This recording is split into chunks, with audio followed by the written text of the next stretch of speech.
Balimao Anyokuma, très urgent et très bonne nouvelle et très incroyable. Malion, Amanye et militaire là. Malion, billet chine à la Calais, billet vendredi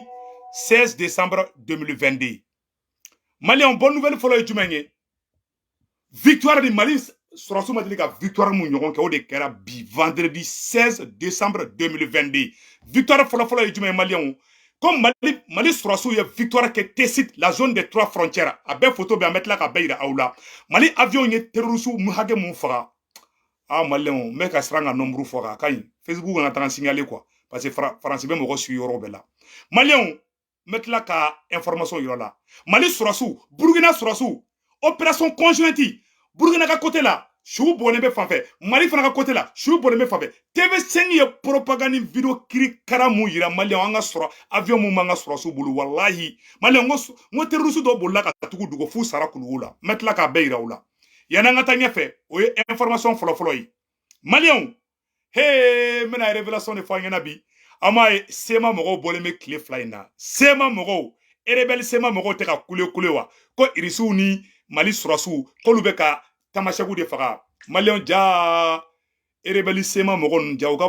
mogo do ye itara terroriste bara de ka u fagaro chien de fe. Terroriste de fagara de. Ima u te terroriste kele. Ay Niger président de la kata fo ibeka ngena ko sema yere de terroriste o fana video be ametla ko fana yiraula ja ma ametla a to sa video ja kana ban folo Malion o ye o yɔrɔ ta fanfila ye an ye information dernière information dɔ fana sɔrɔ sisan Malion ko communauté internationale n'o ye Faransi n'a ka jɛɲɔgɔnw ye ko le wulila ka Mali jalaki ko Mali bɛ ka baga sema ma ko sema ye kuma min fɔ ko ye tiɲɛ de o bɛɛ taalen maa kelenw ɲɛ o bɛɛ taalen maa kirikara kelenw ɲɛ Malion o ye nouvelle sabanan ye nouvelle naaninan ye jumɛn ye an ka sɔrɔsiw u bɛ ka dɛmɛ la di mɔgɔw ma duguni soja dugu dɔ bɛ ko duguni soja miliyɔn 10 nin kɔ k'o don malo ni ɲɔbɔrɔw ni fɛnw na ka taa di population civile ma an ka sɔrɔsiw bɛ ka adamadenw dɛmɛ u ka balo la u bɛ ka taa village la ni sɛgɛn bɛ mɔgɔ min kan sɔrɔsiw b'u dɛmɛ yɔrɔ bɛɛ la maliyɛnw bi video ɲɔgɔn video dumanba tɛ an ka armée ma manjoli kɛ ɲɔgɔn n bɛ tila ka video a photo bɛɛ yira u bɛɛ lajɛlen a video a y'a ta kɛ partage ye dɔrɔn maliyɛnw o tɛmɛnen kɔfɛ ka b'a la ko Burkina président a ye Ghana ambassadeur wuli ani Burkina ambassadeur min fana bɛ Ghana k'o fana o rappeler k'a yira k'a fɔ ko mun bɛ an bɛ tila k'o fana kalan o kɔnɔna na maliyɛnw u bɛ ka nkalon tigɛ dɔw kɛ ko vie chère a don ta bɔ ta an bɛ tila k'o sɛgɛrɛ fana fɔ aw bɛɛ lajɛlen ɲɛna maliyɛnw aw kana bi propagande kɔnɔ maliyɛnw aw kana bi faso cila dɔw ka hakilinata dɔw kɔnɔ an ka Mali kura k'a fɔ aw bɛɛ lajɛlen ɲɛna Mali ye victoire ba min kɛ bi awa information www.revelation.com an ka taa dɔrɔn n'an bɛ taa an bɛ se awa yɔrɔ filɛ nin maliyɛnw an y'a yira aw la k'a fɔ ko an ka sɔrɔsiw ye terroriste faga Tessit ani Boni a yɔrɔw filɛ nin an bɛna fɛn bɛɛ lajɛlen kalan bi video in ka di dɛ confirmation yan'an ka taa ɲɛfɛ ko irisiw ka Faransi sɔrɔsilaban mun tun bɛ Centrafrique Faransi sɔrɔsilaban les derniers soldats français ont quitté la capitale centrafricaine Bangui hier jeudi 15 décembre 2022 Francis Sorasi tora min ye a bɛɛ ye Centrafrique bila sa irisiw de bɛ yen sisan ko irisiw ka Sorasi ɲɛmɔgɔ k'u ye marifa cɛw la bi o échappera attentat bolo donc maliyɛnw an ka hakili to an yɛrɛ la an y'o de fɔ an na n ko bi video ka di sisan an bɛna don an ka information fɔlɔfɔlɔ min kɔnɔ Mali Sorasiw ye victoire kɛ dugu fila de la dugu fɔlɔ yɔrɔ jumɛn ye o ye Boni ye an bɛn'o kalan nord du Mali secteur de Boni opération Rocambolex de l'armée malienne une importante colonne de terroristes obscurantisme salafistes affiliés à l'État islamique complètement détruite des importantes logistiques et des équipements militaires récupérés il faut que l'appui aérien a joué un rôle considérable dans cette opération ay avion minnu m'an bolo wa a bɛ se ka a bombe kelen ci o ci a bɛ se ka mɔgɔ 100 ou 200 faga terroriste dɔw a bombe ci kojugu a jɔ n ka photo n bɛ ka siran cɛ u kana taga ko dɔ kɛ n na quoi n ka fɛn n ka n bɛna yɔrɔ bɔ ka n bɛna photo dɔw bɔ ka yira aw la maliyɛnw an ɲɛ tɛ terroriste ka marifa de filɛ tan terroriste bolila k'u ka marifa de to Mali armée y'a bɛɛ récupéré terroriste fagara Boni en même temps armée bɛ ka bombardement kɛ Mali Surasu be ka bombardement ke la zone des 3 frontières Tessit Maliens Mali Surasu be ka bombardement ke mo munu be ka wule bi ko Mali ka gele Mali keleman gele de Ali Farasi ka gele bi ametla ko woro fana fo ya dama vocal ni video do yi donc Mali Surasu ye terroristes ke bolla ko ka marfa to ka talgi walgu Maliens o yoro yi o woro fana temene ko fe ka bala Maliens irisu ka Surasu yere de be ka yala ou chou ni ɲɔgɔn cɛ fu n tɛ fɛ olu photo yira olu photo bɛ yan quoi Malien n y'o de fɔ an na i b'a ye Ghana président bolila farasi u bɛɛ bɛ kule la bi k'a ye wakina a ye risiw ka sɔrɔsi bɔ Mali la a b'a dɔn u jatigɛ k'u ye min ye wa Malien an bɛ tila k'o fana fɔ mais an bɛ to an ka nouvelle kɔnɔ toujours Mali sɔrɔsiw ye ni fagali min kɛ nin Malien an ɲɛ bɛ motow la an ɲɛ tɛ motow la motow de filɛ tantɔ Mali sɔrɔsiw ye ni moto baden a bɛ moto 500 bɔ a bɛ moto 500 bɔ a y'a lajɛ Mali sɔrɔsiw de filɛ ka ni bɔsi terrorisiw la tantɔ aw ɲɛ t'a la voilà u ye terrorisiw bunte u bolila k'u ka motow to u bolila k'u ka fɛnw to mais terrorisiw yɛrɛ su yɔrɔ tiɲɛ na n tɛ ka siran n'i y'o yira san dɔrɔn cɛ an ɲɛ tɛ terrorisiw ka motow la ni y'u ka jakaritaninw de voilà an ɲɛ t'u la voilà Maliens aw bɛɛ lajɛlen ɲɛ b'a la u salen u ka mɔgɔ caman u ye mɔgɔ min faga quoi non Maliens a ka ca dɛ mais ne tɛ fɛ ka nombre fɔ quoi u y'u faga ko kɔnɔni c'est à dire u y'u dilan Niger u ye terrorisiw dilan Niger ka mɔgɔw bagabaga TV5 mɔgɔ bɛ bloc la Asimi bɛ palais kɔnɔ a bɛ sɛsogo ɲimi na Sadio Kamara ye i sen da accélérateur kan dɔrɔn n ka cɛ fo Mali nord la ka t'o sɔrɔ u b'u ka manamana ko la u bɛ daraka dun na dɔrɔn ka jaganama san pɛrɛn jigin u kan k'u bɛɛ éliminer k'u bɛɛ bɔ baara la an y'o de fɔ a bɛɛ lajɛlen na n ko an bɛ yɔrɔ min na bi tulonkɛ tɛ yen bilen koyi c'est le travail donc Maliens an ka sɔrɔsiw bɔra ka nin baara ɲumanba in kɛ photo wɛrɛw bɛ yen an bɛ n'olu fana yira aw la an ka mɔgɔw f'u bɛ tagama su kan su minnu fana photo yira aw la Maliens ja sema mɔgɔw fana ka mɔgɔ dɔw bɛ su la rebelles an bɛ tila k'o yɔrɔ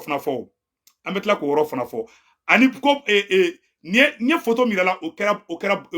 fɛngɛ de Tessit Boni sisan an bɛna don yɔrɔ min fana kɔnɔ u ye victoire min fana kɛ tuguni u ye victoire min kɛ Mali ni Niger frontière la an bɛ n'o yɔrɔ fana kalan aw n'an bɛ jɛ k'o lamɛn ɲɔgɔn fɛ la zone des 3 frontières Mali ye armée lamaga kɛ la zone des 3 frontières Mali armée lamaga kɛ Boni yɔrɔ fanfɛla ani Tessit yɔrɔ fanfɛla la terroriste fɛn fɛn bɔra Niger ka na ni Faransi tun bɛ bagabaga la ni Faransi tun bɛ ka blocu kɛ a terroriste bɛɛ fagara ka bɛɛ ban pewu photo filɛ nin photo des frappes aériennes effectuées par l'armée malienne du côté de la zone des 3 frontières. Ya Maliens la photo filɛ yan yɔrɔ la a y'a to n ka n den o tɛ Facebook tɛ photo min signalé n bɛ fɛ k'o n den k'o dɔ de la mais su ninnu yɛrɛ kɛra cogo dɔ la a su ninnu tɛ se ka yira ne ye su ninnu photo yira sisan dɔrɔn u bɛ n ka video signalé mais n bɛ se ka moto ninnu yira la u ka jakarita ninnu donc mun fana kɛra u bombardelen zone des 3 frontières la a terroriste dɔw bolibagatɔ u taara don kuluwow kɔnɔ Kɔngɔ y'a dɔw faga k'u to kungo kɔnɔ dɛ Kɔngɔ y'a dɔw faga u bɛ siran u ja tigɛ kojugu u bolila ka taa Niger n'o k'u kana u b'a fɔ ko ayi ko olu t'a dɔn ko bombe atomique de bɛ a bombe dɔw ci kan terroriste dɔw yɛrɛ tulo yɛrɛ girinna bilahi an bɛ ka tiɲɛ de fana a dɔw bolila a dɔw kɛra fatɔ yɛrɛ ye u bɛ ka dɔw yɛrɛ furakɛ koyi a terroriste dɔw kɛra fatɔ ye bombe puissance bolo a terroriste dɔw kɛra fatɔ ye Maliens an bɛna don a yɔrɔ la k'a bɛɛ lajɛlen yira u la o ye Mali ta ye dɛ n bɛna Burkina ta fana bɔ k'o yira aw la Burkina fana k'u ye alimami dɔ minɛ m'a fara n ko Sadio Kamara bɔlen Burkina Sadio Kamara ma taa Burkina ka taga ko bila arayi kan Sadio Kamara bɔlen Burkina ka na Mali ni Burkina fana y'u coincé de Burkina bɛ ka terroriste gosi côté dɔ in na Mali fana bɛ k'u gosi côté dɔ in fana tuguni Maliens Burkina fana ta yɔrɔ an bɛna tila k'o yɔrɔ fana bɔ k'o yira la o photo o ye video yɛrɛ de dɛ Burkina ta ye video de Maliens n bɛna yɔrɔ bɔ ka yira aw n'an bɛ jɛ ka la mais video ninnu c'est pas facile dɛ mais n b'a bɔ ka yira aw la Burkina bɛw fana ye mun da u kan Maliens a y'a lajɛ Burkina irisiw ka avion minnu dira Burkina Burkina mun kɛ terroriste la aw n'an ka jɛ ka lajɛ. La victoire du détachement militaire de Bourzanga contre les terroristes, des corps à perte de vue. Venus en centaines à l'aube, les terroristes ont croisé le fer à la détermination des soldats. Après l'échec de prendre le camp et aux lourdes pertes subies, c'est la débandade. 45 terroristes abattus, selon le bilan à chaud dressé par l'armée. C'est le sauve qui peut. Ils n'ont pas pu emporter leur corps comme ils en ont l'habitude.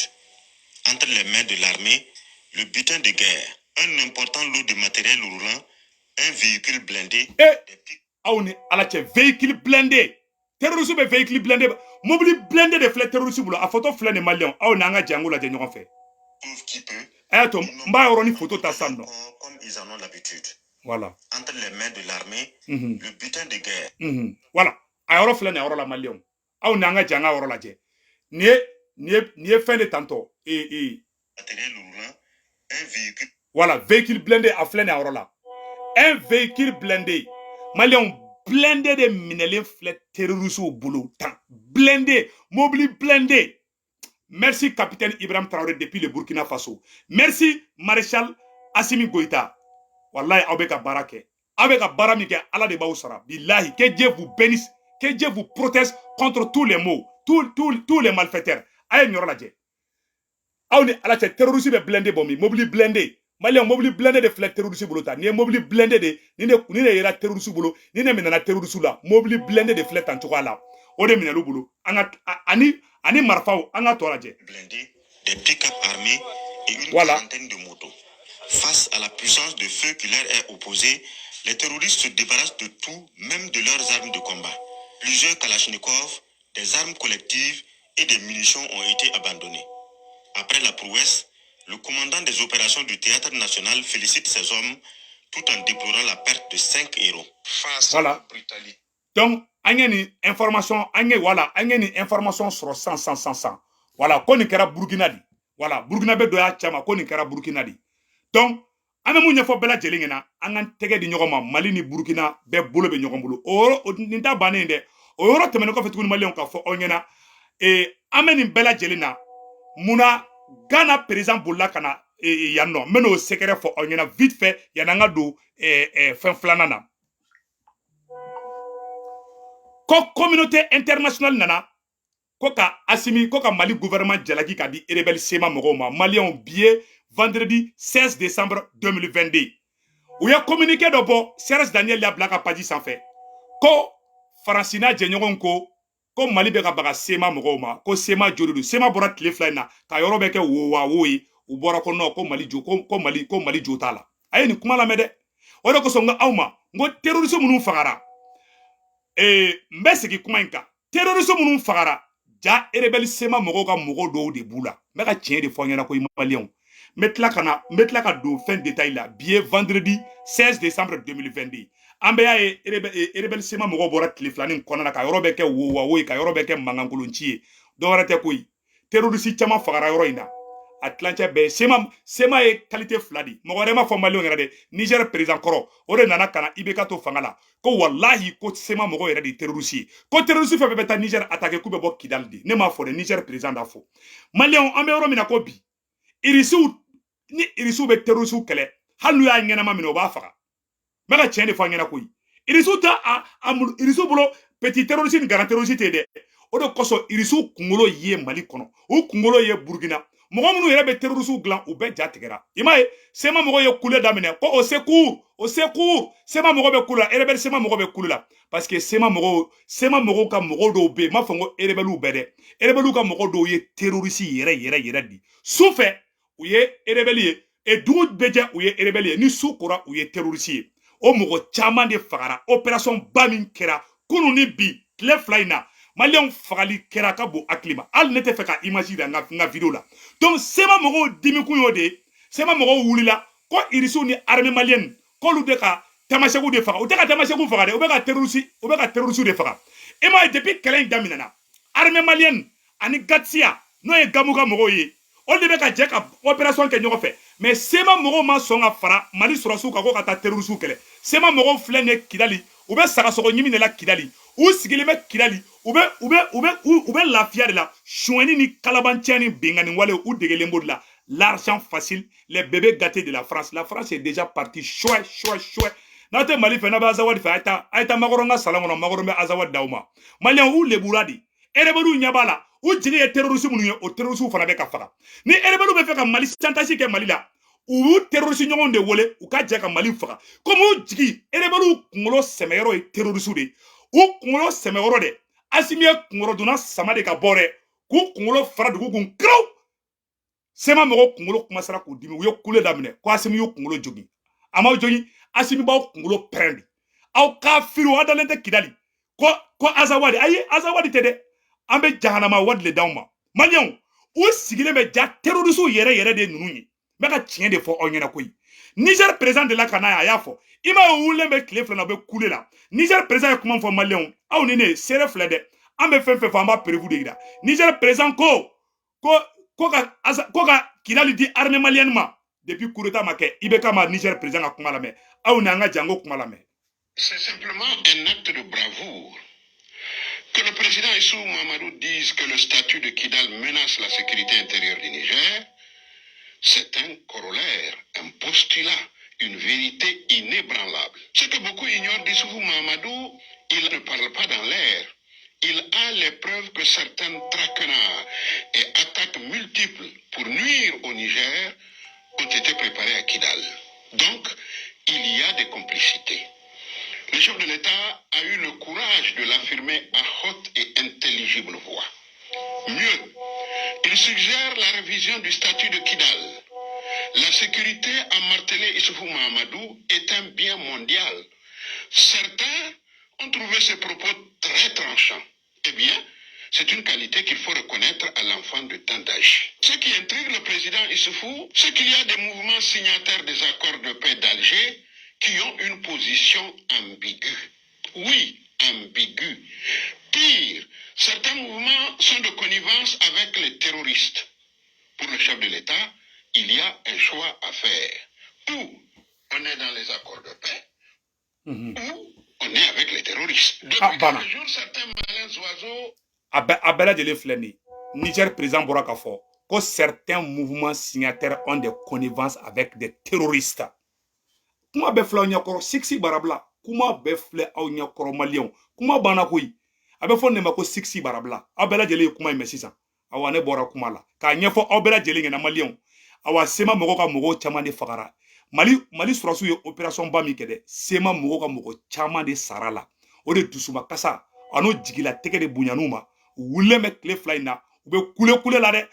Mali bane be ka accord d'Alger fenge de, ameta communauté internationale wole de, ube ka tatema shegu, ima e kangelen tuda. Tanto uba fe ko Mali te fe ka Azawad duma. Tanto uba fe ko Mali be ka Touaregu faga, Mali te ka Touaregu faga de, Mali be ka terroristu de faga, ou somogo terroristu, ou jenyogon terroristu, ou jigi terroristu, ou ya Mali armée gendomina,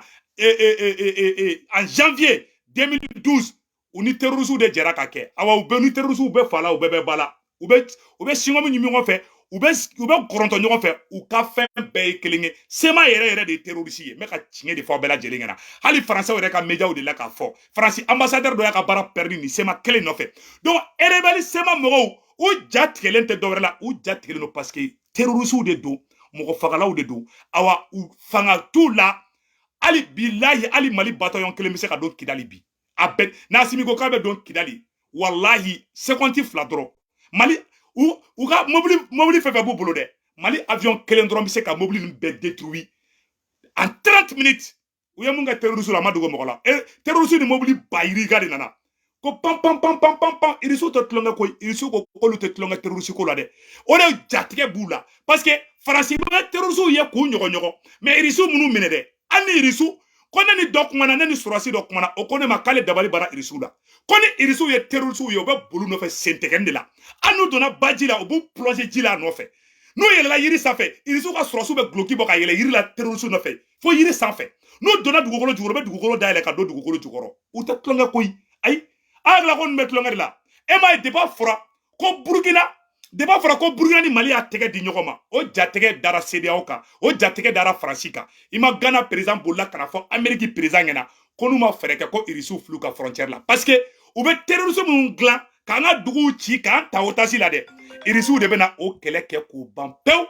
o tɛ Faransi arrangé ni terroriste gɛnna ka bɔ Mali kɔnɔ terroriste gɛnna ka bɔ Burkina est-ce que o bɛ Mali arrangé cela n'arrange pas le Mali i m'a ye hali Burkina tellement Mali ni Burkina bɛ ka information échanger sa nɔ Mali radar a bɛ Mali dɛmɛ a bɛ Burkina dɛmɛ sisan irisiw ka surasi baden de bɛ Burkina kɔnɔ bi an bɛ yɔrɔ min na ko bi bon baaraw bɛ ka kɛ o jatigɛ de bɛ CEDEAO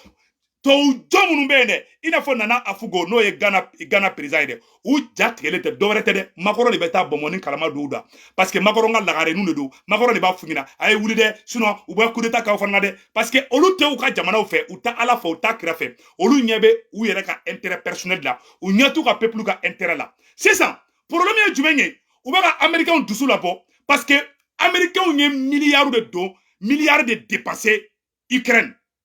Irisiw taara bɛɛ tiɲɛ comme Irisiw bɛ Burkina san Irisiw bɛ Mali la san plan ye jumɛn ye o ye ka américains dusu labɔ di Irisiw ya aw mago sa Ukraine américains aw fana a ye wuli aw kana Irisiw mago sa Mali la a mena nin k'a dama vocal de koyi Maliens et Ghana président ye voyage min kɛ kana Amérique n'a ye nin kuma bɔ a da mena secret de fɔ aw ɲɛna bi vendredi 16 décembre 2022 Nana Afugo nana fɔ Amérique président ɲɛna k'a k'u dɛmɛ CEDEAO dɛmɛ Mali ni Burkina contre la dɔwɛrɛ tɛ parce que d'abord Irisiw mana na terroriste kɛlɛ de bɛ ban parce que ni Irisiw ye u minɛ u t'u to ye u b'u éliminer de deuxièmement ni Irisiw bɛ Mali ni Burkina Faransi tɛ se ka ka intérêt sɔrɔ bilen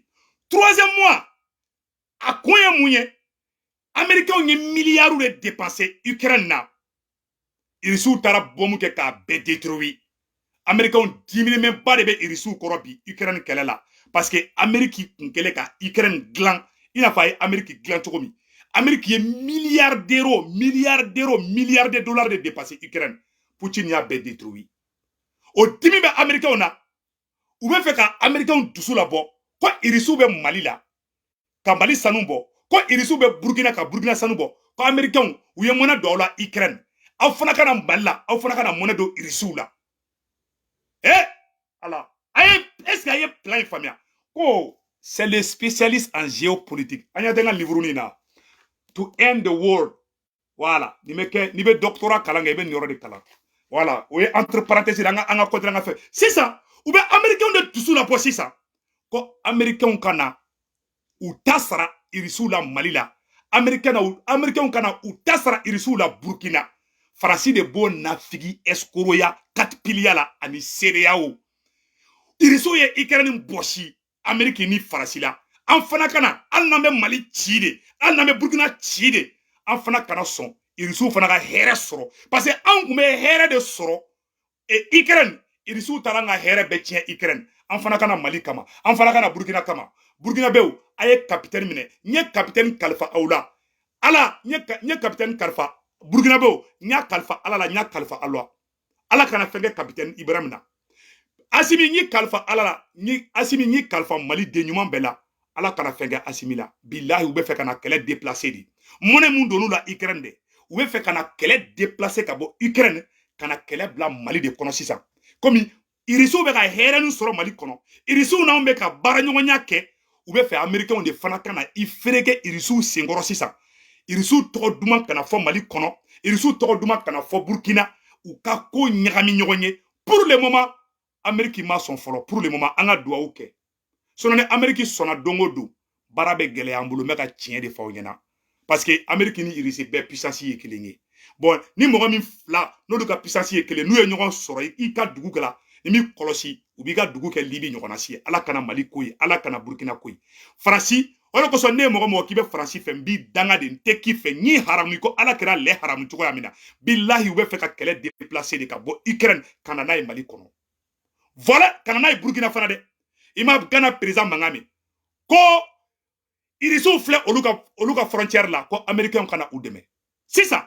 Faransi ka plan ye jumɛn ye Faransi bɛ fɛ de Amérique ka don kɛlɛ la contre le Mali et contre le Burkina Faso parce que o jamana fila in de kɛlen bɛ ka Irisiw wele bi o de kosɔn n ko an ka sɔrɔsiw ma u ka Sadio Camara u ka dɔ fara Sadio Camara ka sécurité kan parce que Sadio Camara tɔgɔ bɛ fan bɛɛ wallahi n bɛ ka ci hali Amérique a bɛɛ bɛ Sadio Camara dɔn mɔgɔ bɛ Sadio Camara tɔgɔ ko Sadio Camara de bɛ ka na ni Irisiw ye Afrique fan bɛɛ Asimi tɔgɔ tɛ ka fɔ dɛ Sadio Camara donc an ma deli Mali sɔrɔsiw fɛ an ma deli transition mɔgɔw fɛ a ye dɔ fara Sadio Camara ka sécurité kan donc plan mun b'u bolo o de plan filɛ tantɔ u bɛ américains n'a dimi ko Irisiw ye monnaie don aw la n'a figiya Faransi ka n'a figiya escroya u b'o de dilan pour que ka Amérique dusu labɔ Amérique fana ka fɔ voilà ye Ukraine tien anw ye an fana bɛ Mali tien aw ye an fana bɛ Burkina tien aw ye ala kana ko ye Amérique t'an jugu ye an Amérique tɛ kɛlɛ ani Faransi de bɛ kɛlɛ la sisan u y'u ban Alassane Ouattara ka kuma u bɛ Ghana président de kuma don Ghana président de da ni Alassane Ouattara kuma na dɔrɔn Ivoirien bɛ Alassane Ouattara ko k'ale bɛ ka siran u taara kuma don Ghana président de da Jerry Rawlings su a tɛ yafa Nana Akufo ma wallahi Jerry Rawlings ye président Ghanayɛn ye hɔrɔn de an kana Ghanayɛn dɔgɔya dɛ an kana se Faransi bɛ fɛ k'an ni bɛɛ de bila ɲɔgɔn na Faransi ye Côte d'Ivoire ni Mali bila ɲɔgɔn na Faransi bɛ fɛ sa ka Ghana fana ni Mali ni Burkina ni bila ɲɔgɔn na c'est pour cela on doit faire très attention an kana fɛn fɔ Ghanayɛnw ma mais Ghana président an bɛ se k'a redresser dans le respect an kana sɔn parce que nin ye plan de ni Ghana président nin fɔ n'an ma ni hakili ta an bɛ Ghanayɛnw dɔgɔya alors que an n'u tɛ ɲɔgɔn na donc nin bɛɛ ye Faransi ka plan de ka jamanaw kun kari ɲɔgɔn na ka Américains jagoya don kɛlɛ la Faransi de Amérique bila ka taga Libye kɛlɛ la sinon Amérique kun tɛ taga Faransi de Amérique bila ka taa Vietnam kɛlɛ la Faransi nafigi Faransi escroc Faransi jahili awa Faransi depuis ala ka Faransi da a bɛ guerre créer de la fan bɛɛ a bɛ nafigi escroya de la français donc a y'a to n ka nin tigi bloqué fɔlɔ ni tɛ ne fɛ dɔrɔn i bɛ bɔ ne ka live la de n bɛ commentaire ninnu suivi dɛ maliyɛnw voilà an ka nin yɔrɔ lajɛ sisan donc o tɛmɛnen kɔfɛ ka bala sisan nɔ an y'o o information an y'o bɛɛ lajɛlen n bɔra k'o sɛgɛrɛ fɔ aw bɛɛ lajɛlen na aw bɛɛ lajɛlen bɔra kalama mun de la u bɛ fɛ ka Amérique da don kɛlɛ la o de sɛgɛrɛ fɔla mun de fana la sema mɔgɔw jatigɛlen bɛ bi k'a fɔ ko Irisou bɛ ka monter puissance la parce que sema mɔgɔw ni tilancɛ bɛɛ ye terroriste voilà la vérité que je vous dis o yɔrɔ tɛmɛnen kɔfɛ ka bala ko ambassadeur de convoquera fɛngɛ ambassadeur Ghana ambassadeur u y'o convoqué yan nɔ fɛngɛ Burkina président a ye Ghana ambassadeur convoqué a photo filɛ nin Ghana y'o ka ambassadeur filɛ nin ko u y'a convoqué a photo filɛ an bɛn'o yira aw bɛɛ lajɛlen na voilà voici le président du voilà nin ye Ghana ambassadeur de Burkina Faso l'ambassadeur de Ghana au Burkina Faso k'u y'a convoqué bi ka kangara da Ghana ye a yɔrɔ sɛbɛnnen bɛ a yɔrɔ la diplomatie président Wagner au Mali l'ambassadeur du Ghana convoqué ce vendredi Pinguerenoma Zangre rappelé voilà Ouagadougou 16 décembre 2021 l'ambassadeur du Ghana au Burkina Faso Gambila Adjabila a été convoqué à une audience urgente ce vendredi matin au ministère des Affaires étrangères suite aux propos du président ghanéen Nana Akufo qui a assuré que le Burkina Faso a passé un accord avec les Russes. Donc, il y a wole kana dala ɲininga ka yirala k'a fɔ a bɛ ka kuma mun fɔ vraiment a ma bɛn u ma bi a ma bɛn u ma sini donc maliyɛnw n y'o de fɔ bɛɛ lajɛlen ɲɛna an bɛ yɔrɔ min na bi n bɛna bi video révélation caman b'a la dɛ o yɔrɔ tɛmɛnen kɔfɛ ka b'a la an bɛna don côté yɔrɔ jumɛn kɔnɔ o ye ka yira aw bɛɛ lajɛlen na k'a fɔ ko Centrafrique Irisou ka sɔrɔsi ɲɛmɔgɔba bɛ yen nɔ ayiwa ko attentat y'a jɛ dɛ ko attentat y'a jɛ maliyɛnw ko attentat de y'a jɛ donc an bɛ dugawu kɛ ala ka na ni bɛn ye hali bi o yɔrɔ tɛmɛnen kɔfɛ ka b'a la tuguni maliyɛnw n bɛna fɛn dɔ bɔ ka yira aw la anw ni an bɛ jɛ an k'o lajɛ ɲɔgɔn fɛ yan'an ka taa duwawu min donna Mali ni fɛngɛ ye ani Faransi sema dilan cogo min na a yɛrɛ ka lajɛ Faransɛw de bɛ MNLA kɔfɛ anw n'an ka lajɛ. L'État de l'Azawad, par libération totale et la reconnaissance de l'Azawad en tant que membre de l'ONU.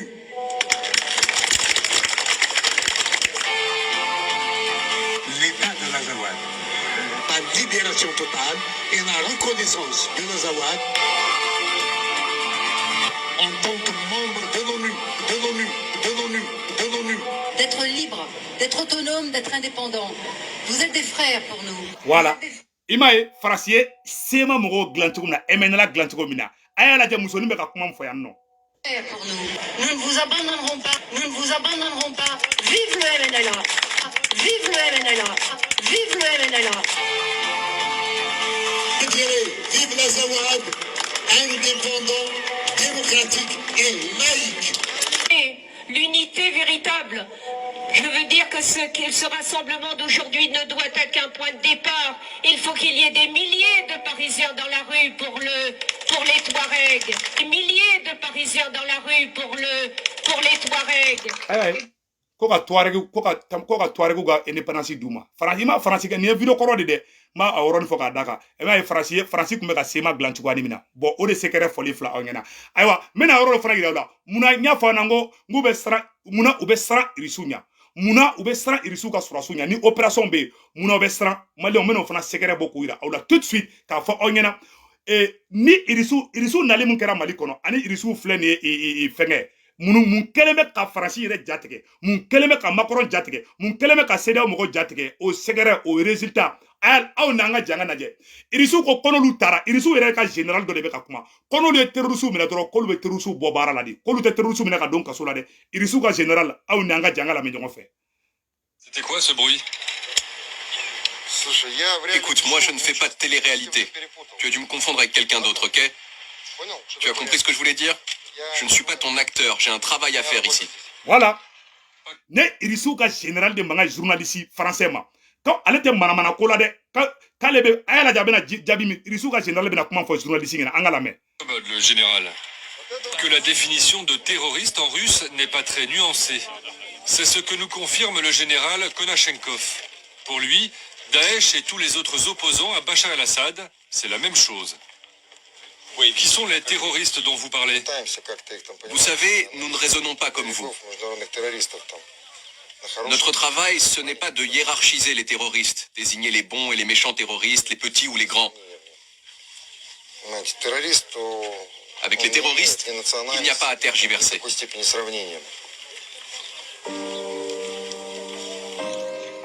Amani Yoroisa, irisu ka général ko il n'y a pas de bons et les petits terroristes. Quand terroriste dogomanité, terroriste belelbate, il est terroriste no lu yumine. Ubi bobarala, sixi barabla. Klongato lu fende. Ima ya beka kumanifo, angato la me. C'était quoi ce bruit?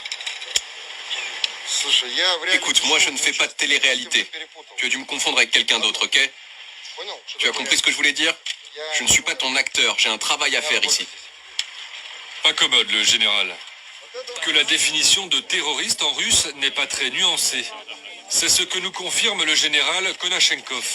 Pour lui, Daesh et tous les autres opposants à Bachar el-Assad, c'est la même chose. Oui, qui sont les terroristes dont vous parlez? Vous savez, nous ne raisonnons pas comme vous. Notre travail, ce n'est pas de hiérarchiser les terroristes, désigner les bons et les méchants terroristes, les petits ou les grands. Avec les terroristes, il n'y a pas à tergiverser. Abel mede bon ni ne kelembe ka amakoron jatige parce que malien wallahi fagali daru kan bi ne te fe ka image la parce que u kana taka nga ko do ke nga page la ndela ka image lo ira dro nye odugu ja ya soro nga page boshile nuna ora tombe stranga ira billahi fagali dara terroriste nunu kan nani mali surasu do kuma o ko wallahi kale ta don kase ko nibe irisin na irisin mbu sadi ni irisi yu ye quoi nu yo mine ha nu mo mi gani minena ko sika kale bila ke terroriste te so luma de mais marfa bi bolo be ka marfa ci marfa ci olu ka do terroriste be fe ko lu faga non nu yimina do ka ko bani te mina ka ta kaso la de sixi barabla barabana ima obesra unya bon ni aye farasi be sran ni aye u dugu la mɔgɔ caman be sran a be sɔrɔ ni yɔrɔ de fɛ parce que olu be terroriste dɔgɔmaninw kɛ dɔw ye terroriste dɔgɔmaninw ye ko dɔw ye terroriste belebelebaw ye Bachar el-Assad fana ɲininkalen a ka dugu la a fana de fɔ ko mɔgɔ wɛrɛ tɛ dɛ terroriste ye ko ye faransi de donc maliyɛnw o yɔrɔ an y'o pasi ta yɔrɔ na an b'o bila yɔrɔ fana la ka tila k'a fɔ aw bɛɛ lajɛlen ɲɛna an bɛ yɔrɔ min na ko bi u bɛ ka bɔ ni an bɛ nin bɛɛ la an bɛ na révélation dɔ fɔ an ɲɛna maliyɛnw a b'a dɔn dabaliban ko de bɛ dugu kɔnɔ faransɛw m'a fɔ ko an kana baara kɛ ni irisiw ya ja faransɛw bɛ nin bɛɛ la faransɛw bɛ k'u dogo ka taa irisiw ka uranium san pour que u ka faransi kurantigɛ bɛ ka kɛ faransi bi faransi bɛ k'i dogo a jamana tɔw ma faransi journaliste da fɔ dɛ n bɛna yɔrɔ bɔ ka yira u la ko faransi bɛ k'i den ko ka taga irisiw ka uranium san pour que u ka ko Niger ta ko t'a bɔ dɛ ko Niger ta dɔrɔn t'a bɔ dɛ u bɛ ka taa irisiw de fana ka dɛmɛ ɲini dogo la u yɛrɛ ka journaliste da fɔ dɛ a filɛ maliyɛnw aw n'an ka jɛ ka lajɛ ɲɔgɔn fɛ attendez je pense que voilà filɛ nin maliyɛnw a vidéo filɛ aw n'an ka lajɛ ɲɔgɔn fɛ. Nicolas, la France a reçu mardi une livraison d'uranium en provenance de Russie. Voilà. Aw bɛ nin kuma nin mɛ dɛ voilà donc bi vendredi 16 décembre 2022 aw ne an ka n bɛ retro dɔ nin k'a la faransi m'a fɔ k'an kana jɛ ni irisiw ya ja faransi yɛrɛ bɛ k'i dogo la tellement gɛlɛya bɛ nin k'u faga u bɛ ka taa irisiw ka fɛngɛ san an ka lamɛn ɲɔgɔn fɛ. Nicolas, la France a reçu mardi une livraison d'uranium en provenance de Russie. C'est Greenpeace qui l'a révélé, des importations qui indiquent que la France est dépendante de la Russie pour son industrie nucléaire. Et oui, parce que l'uranium, c'est la matière première qui permet de faire tourner nos centrales nucléaires, aussi nécessaire que le gaz ou le pétrole pour pouvoir se chauffer cet hiver, et même plus importante encore puisque l'essentiel de notre électricité est produite par le nucléaire. La France se fournit en uranium d'abord au Niger, où l'entreprise française Areva, rebaptisée Orano, exploite des mines à ciel ouvert. Le reste vient principalement du Kazakhstan, de l'Ouzbékistan en Asie centrale et un peu d'Australie. Donc officiellement, nous n'importons pas d'uranium de Russie. Théoriquement, non. Interrogé par TF1 il y a quelques semaines, le ministère de la Transition énergétique d'Agnès Pannier-Runacher avait clairement répondu « La France n'importe pas d'uranium naturel de Russie. La France ne dépend pas de la Russie pour faire fonctionner son parc électronucléaire. » Déclaration qui date du 4 octobre dernier. Sauf que donc, on peut maintenant en douter. Greenpeace a filmé mardi le déchargement dans le port de Dunkerque de plusieurs dizaines de fûts d'uranium enrichi et de 10 containers d'uranium naturel en provenance de Russie. Selon Voilà. Greenpeace, n'était Français ka officiel be bɔ ka fɔ teri la ko Faransi tɛ foyi sana irisiw bolo ko Faransi mago tɛ irisi ka foyi la dogo la u b'u den ka taga Poutine deli fo makɔrɔ b'i sigi ka kasi ko ko Poutine ko ni ma ɲama ko kɔngɔ filɛ ka Faransɛw faga n'o kɛra dɔrɔn Poutine bɛ gɔngɔlini kelen sigi a kun dɔrɔn k'i den ka burun dɔ don makɔrɔ yɛrɛ la o ka sɔrɔ kɔngɔ bɛ nin ka faga ka sɔrɔ ka makɔ ko mago bɛ mun na ni makɔrɔ ko mago bɛ nin a b'a fɔ ko bɔn ko nin tɛ ka taga n'a ye o de kosɔn ni politiki kɛlɛ bɛ ni b'i kɔlɔsi dɔrɔn e b'i kun fɛ awa Faransi yɛrɛ y'u yɛrɛ ka tura Faransi bɛ bɔ officiellement ko mago tɛ irisi la o bɛ manamana ka fɔ mɛ ji jukɔrɔ a b'i den ka taa irisiw yɛrɛ fana fɛ yen n'an taara ni Sadio Kamara taara irisiw fɛ yen makɔrɔ b'o ka kɛlɛ ma Faransi yɛrɛ tɛ ka taa irisiw fɛ yan Mali a kɔlɔsi o yɔrɔ la dɛ o yɔrɔ fana tɛmɛnen kɔfɛ ka ba la yan'an ka bɔ video la an bɛna kuma telimani dɔ fɔ nin ye message telimani dɔ ye ka ɲɛsin maliyɛn den bɛɛ lajɛlen ma ko vie chère bi ye vendredi 16 décembre 2022 dɔw bɛ ka bɔ ko vie chère ko Mali ka gɛlɛn wallahi Mali ka gɛlɛn wallahi Côte d'Ivoire ka gɛlɛn wallahi Faransi ka gɛlɛn wallahi Amérique ka gɛlɛn wallahi insécurité tɛ Mali dɔrɔn tɛ an b'a fɔ Mali karamɔgɔ bɛɛ ɲɛna k'a fɔ Mali politicien bɛɛ ɲɛna k'a fɔ Mali activiste bɛɛ ɲɛna gɛlɛya Mali dɔrɔn tɛ bilahi diɲɛ yɛrɛ de ka gɛlɛn bi depuis Ukraine kɛlɛ kɛra diɲɛ ma lafiya donc vie chère tɛ Mali dɔrɔn ye an ka transition in dɛmɛ baara in na ne Seku Tunkara tɛ Assimi ka fɛn kelen mun contre la Assimi ka sécurité ka ɲi fo k'a faga mais a ka politique intérieure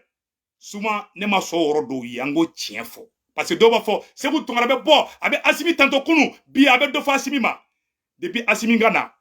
mun ye sɔrɔsiw ka côté ta fanfɛla ye ne bɛ Assimi fo la Ala ka don o don dugu jɛ o ye tiɲɛ de fana ye mais mun ye an yɛrɛ ka politique intérieure la ni yɔrɔ mun man ɲi ni ne m'o fɔ kɔrɔ ko ne ye Assimi jugu ye Assimi ka di ne ye walayi mais Assimi ka baara kelen min ni tɛ se k'a fɔ ko i tɛ se ka a jalaki a la o ye sécurité de marifaw sɔrɔla Mali kunna wolola Mali avion bombe bilahi a terroriste dɔw bɛ yen nɔ walahi fa donn'u la kungo kɔnɔ a dɔw bolila ni marifa ye fo k'u bɔ k'u bin kɔngɔ y'u faga minɔgɔw y'u faga u suw taara ye o bɛɛ photo bɛ ne bolo yan mais ni y'a bila an ka page sanfɛ dɔrɔn u bɛ n ka page bɔ n bolo quoi sinon walahi n kun b'a bɛɛ prévu yira u la puissance de fɛn bɛ armée la bi non an b'a fɔ bravo Assimi mais sini ni Assimi ye ko dɔ kɛ Mali kɔnɔna na n'o ma bɛn n'i y'o fɔ u b'a fɔ ko Seku Tunkara ko Assimi ka ɲi bi sini a ko k'a ma ɲi ne t'a to yen dɛ ne ta ye Assimi ka politique sécuritaire wallahi bravo mais a ka politique intérieure a kan k'o de corriger dɔɔni n bɛ k'a dɛmɛ de sinon n t'a contre la quoi n bɛ fɛ mɔgɔw k'o yɔrɔ de faamuya Assimi ka di ne ye i n'a fɔ ne den ka di ne ye cogo min na ne bɛ ka Assimi minɛ i n'a fɔ n bɛ n yɛrɛ minɛ cogo min wallahi a ka di ne ye mais ni yɔrɔ min man ɲi ni mun bɛ kɛ juguman ye Assimi yɛrɛ ma ni ne m'o fɔ ne tugura Assimi kɔ o kɔrɔ k'a fɔ ne tɛ Assimi fɛ ne ka kuma bɛɛ filɛ ne t'a fɔ i ma kunu vive karisa vive a b'a karisa a bɛ dépend i taabolo la mais depuis Assimi nana sɔrɔsiw ka taabolo la sɔrɔsiw ka équipement na a y'a lajɛ an ka sɔrɔsiw taara bi u taara dugu dɔ la bi ka taa dɛmɛ di n bɛn'o fana photo bɔ k'o yira u la vite fait an ka sɔrɔsiw de taara bi ka taa an ka sɔrɔsiw de bɛ ka taa villagew dɛmɛ bi aw yɛrɛ bɛɛ ka nin photo lajɛ Mali sɔrɔsiw de bɛ ka taa dɛmɛ ta k'a di population civile ma dɛmɛ dɛsɛ bɛ mɔgɔ mun na armée malienne de bɛ ka taga ɲɔbɔrɔw ta k'a di dɛsɛbagatɔw ma maliyɛnw o b'a yira fɔlɔ Mali sɔrɔsiw kun tɛ hali temps sɔrɔ ka nin si kɛ mais bi Mali armée an ka avion bɛ wuli ka taa Mali dugu o dugu a ja an ka armée bɛ non seulement bɛ terroristes faga en même temps aussi an ka armée bɛ tila ka taga n'u mago bɛ kini na u mago bɛ dumuni na a photo filɛ nin an ɲɛ t'a la nin ye ɲɔbɔrɔw de tantɔ an ɲɛ tɛ nin ɲɔbɔrɔ nin na nin ye ɲɔbɔrɔ de u taara dugu dɔ de la n bɛ tila ka dugu in tɔgɔ fɔ Mali sɔrɔsiw taara ka taa nin dɛmɛba de kɛ bi donc vraiment an bɛ dugawu de kɛ Ala ka tɔgɔ ɲa a yɛrɛ ɲɛ b'a la a photo bɛɛ lajɛlen filɛ nin ni anga surasu de be ka ta dɛmɛ kɛ population civile la k'u dɛmɛ vraiment u be dɛmɛ la a yɔrɔ kɛra jumɛn ko Mondoro les femmes apportent Mondoro nin kɛra Mondoro de les forces armées maliennes apportent assistance aux populations au cours d'une opération de ravitaillement logistique dénommée Duguni Soja. Voilà, Duguni Soja. Ou tara Mondoro de. Dugu do be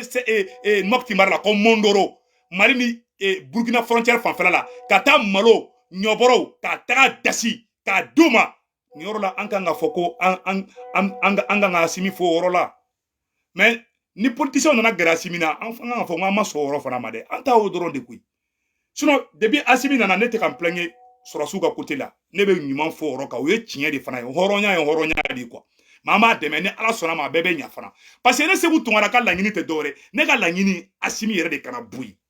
Parce que an ne te ka biye o. Mɔgɔ caman ɲɛ bɛ bila ne be sini de la. Parce que ne te fɛ. Parce que ni be fɛ ka fɛn dilan, ni be fɛ ka so jɔ, i be soubassement de dilan. Ni soubassement gɛlɛn dilan ka so jɔ a kan. Wala i be so ɲɛnama jɔ. Ala te bi. Mais ni soubassement yogo dɔrɔn so soubassement glantɔ ne taara chiffon mélanger la ka taga bugurujɛ ta k'o don soubassement na e ni ala na kira cɛ ni e y'o so jɔ ni e y'o so jɔ o so tɛ bien Assimi ka soubassement de force de changement ye Assimi ka soubassement de force de changement ye Assimi n'o de kan ka baara kɛ ɲɔgɔn fɛ minnu ye Mali ci a k'i mabɔ la ne ka kuma o dɔrɔn de parce que an bɛ fɛ Assimi ka dilan de Assimi ɲɔgɔn 100 ka bɔ Mali kɔnɔ fanga in kana taga gauche à droite fanga in ka to au cercle kelen kɔnɔna na Assimi kana boye na Assimi be boye domina Assimi junior do wɛrɛ fana kana tuguni mun be makɔrɔ minɛ ka directi an be ko baara de kɛ mais i b'a dɔn bɛɛ ka dɔnniyaw tɛ kelen ye quoi quelqu'un qui ni ne tɛ jigi mɔgɔ caman na parce que mɔgɔ caman ka dɔnniya ma se niveau dɔ la wallahi ne trophée de kan ka di ne ma ni Assimi ko Assimi ni b'a Assimi ni saraka bɔ i b'a di ne Segu Tunkara de ma a bɛ ni ala na kira cɛ mais mɔgɔ souvent tellement i bɛ mɔgɔ fɛ i bɛ dimi kuma dɔ la i bɛ cɛ bolo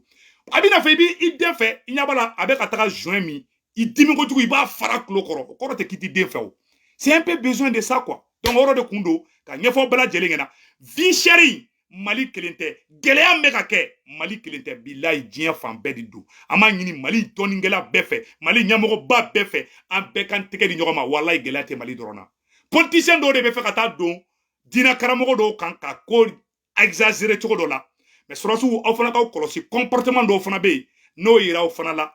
hali n'a ka sɔrɔ aw jɛtɔ ko min na a bɛ mɔgɔw kin k'u fiyɛ aw kan o de kosɔn ne bɛ kuma caman fɔ aw t'a faamuya aw bolo ne bɛ k'aw dénoncer o tɛ ni gɛlɛya bɛ jamana kan cogo dɔ la mɔgɔw b'u muɲu i kɔrɔ mais ni mɔgɔw y'i yɛrɛ e yɛrɛ ye comportement dɔw bɛ e la dɔrɔn ou bien e kɛrɛfɛ mɔgɔ dɔ bɛ ka kɛ dɔrɔn a bɛ mɔgɔw décourager dɔɔni o de y'a to an bɛ k'aw dɛmɛ aw ka baara la a bɛ ɲɛ cogoya min na donc ka ɲɛfɔ bɛɛ lajɛlen ɲɛna Assimi que Dieu te bénisse que Dieu bénisse la transition on est de cœur avec vous an ta conseil de an bɛ fɛ Assimi ɲɔgɔn na si 20 ou bien 100 wɛrɛ ka na anw tɛ fɛ an bɛ ka i ka soubassement de dilan ne tɛ don min na mɔgɔ ɲɛnama wɛrɛ ka na tuguni mais e bɛ ka so jɔ o soubassement jɔtɔ ni e taara ka taga buguri ni bɔgɔ ɲagami siman na ani cɛncɛn mugu n'i ye so jɔ a sanfɛ so bɛ bɔ ka bin dugu ma a bɛ bin mɔgɔw kan n'i bɛ soubassement ɲuman jɔ i b'a kɛ siman ani bɛlɛ ani cɛncɛn de mais n'i ye buguri ɲagami ou bien ka fɛn wɛrɛ ɲagami a la dɔrɔn aw soubassement tɛ jɔ ka ɲa o de kosɔn an k'aw ma aw ka soubassement kan k'o de dilan sisan ka politiquement k'aw yɛrɛ labɛn a ka kɛ homme fort ye n'a bɛ na don min na ni Assimi tɛ yen don min na Assimi wɛrɛ ka na mais n'aw ye mɔgɔw gɛrɛ o la mɔgɔ minnu ka tilalata n'aw ta tɛ kelen parce que aw gɛrɛla aw somɔgɔw b'a fɛn dɔ dɔrɔn a laban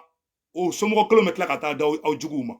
o de kosɔn ala kana si kan jugu sago ye ala k'i kɛ jugu sago ye Assimi ala kana transition da jugu ma ala ka transition sauver o de kun don aw kan bɛn ciao ciao